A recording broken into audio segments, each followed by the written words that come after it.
Assalamualaikum.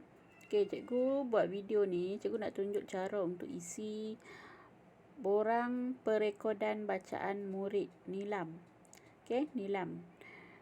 Sekarang patutnya kita membaca buku, kita pergi pusat sumber kan. Tapi sekarang sebab PKP, kita tak boleh pergi sekolah, kita tak boleh pergi pusat sumber.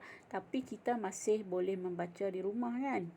Jadi, apa saja bahan bacaan yang kita baca, buku cerita ke, buku teks ke, surat khabar, majalah, apa saja yang kita baca, kita rekodkanlah dalam borang Nilam. Okey? Kita simpan dalam borang Nilam. Okey, ni contoh ni cikgu ambil ni. Cerita ni cikgu ambil dekat Facebook. Okey, cikgu tag kat Facebook, cerita kanak-kanak. Okey, dia keluar lah. Okey, kita baca sikit. Si galak yang sombong. Si galak ialah seekor ayam yang bertubuh gagah dan sombong.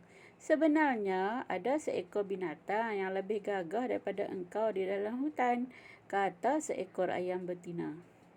Bawalah aku kepadanya, aku tidak takut, kata si galak. Kemudian, si galak dibawa ke tempat tinggal seekor musang. Si galak pun menghampiri musang itu. Nampak tanda noktah kan? Okey, berhenti sekejap nah kalau nampak tanda noktah, tanda titik tu. Tanpa membuang masa, si galak terus mematuk dan mencakar muka musang itu. Musang yang sedang kelaparan itu pun dengan mudah sahaja menangkap dan memakan si galak.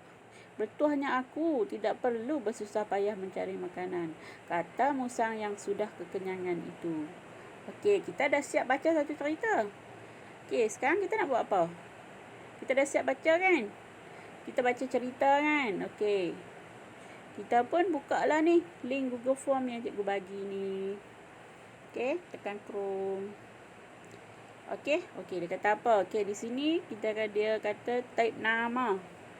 Sila rekod semua bahan bacaan anda di dalam borang ini sebagai ganti kepada penggunaan buku Nilam. Okey, sebarang kesulitan tentang sistem ini sila hubungi Cikgu Suhaida ataupun Cikgu Ani, sebab Cikgu Ani ajak kamu bahasa Melayu kan. Okey. Di sini cikgu nak pinjam nama Amar nah. Okey, cikgu dah minta izin dengan Ibu Amar tadi, cikgu nak pinjam nama Amar. Okey, Amar.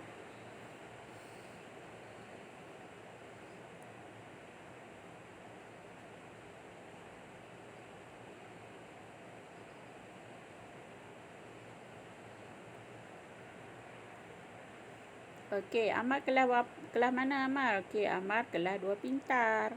Okey, kategori bahasa tadi, bahasa apa yang kita baca tadi? Kita baca sama-sama tadi kan? Bahasa Melayu. Okey, jenis bacaan. Okey. Kita baca tadi tu, okey, kalau fiction, maksudnya cerita rekaan, cerita dongeng. Buku cerita dongeng, cerita rekaan sahaja. Yang bukan fiction ni maksudnya fakta. Apa yang kita baca dalam buku teks, kita baca berita, kita baca surat khabar, itu bukan fiction. Maksudnya benda tu nyata, benda tu memang ada. Tadi kita baca cerita ayam yang sombong kan. Okey, kita boleh letak dekat buku fiction, kita boleh letak dekat petikan. Okey. Okey, kita pilih buku fiction lah. Supaya kamu senang faham. Ingat, buku fiction, buku cerita, buku rekaan, buku dongeng, buku yang direka menggunakan imajinasi penulis. Okey? Okey, tajuk apa tadi? Siapa ingat tadi tajuk apa? Tajuk apa kita baca tadi? Tajuk apa? Mari kita cari. Oh, tajuk dia Si Galak yang Sombong. Tajuk dia, kalau nak tag huruf besar semua, okey, tekan 2 kali dekat anak panah. Si Galak yang Sombong. Yang kita baca sama-sama tadi kan? Kan kita baca kan? Kamu baca tak? Okey, berapa muka surat? Ada berapa muka surat? 1 saja kan? Okey, tulis 1. Okey, ulasan mengenai buku. Buku ataupun petikan ni, apa dia? Okey, apa ulasan dia? Apa yang kamu faham daripada cerita tadi? Ayam jantan tu bersikap sombong. Dia sombong kan? Dan apa akibatnya bila dia sombong? Dia dimakan oleh musang. Ayam jantan tu dah dimakan oleh musang. Dia pergi serah diri kat musang. Nampak tak? Kamu faham tak kamu baca cerita tadi? Okey, kamu tulis pengajaran pengajaran. Eja. Pengajaran kita tidak boleh bersikap sombong. Dah cukup lah. Sikit sudah lah. Tulis sikit je. Tulis. Tak payah tulis panjang-panjang. Okey?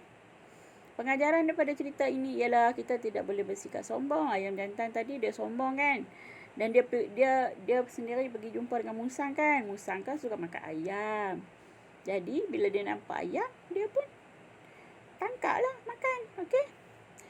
Okey, adakah kamu faham? Jika kamu faham, kamu bacalah setiap hari, kamu baca satu petikan, satu cerita. Lepas tu kamu isilah borang nilam ni. Okey. Boleh faham dah? Okey, cikgu tekan submit nah. Okey, ni cikgu buat sebagai contoh tau. Contoh. Okey, kalau ada anak-anak dua pintar yang tak faham, cikgu tak faham macam mana nak buat, my PM cikgu. Hantar voice note kat cikgu. Okey? Okey, terima kasih. Bye.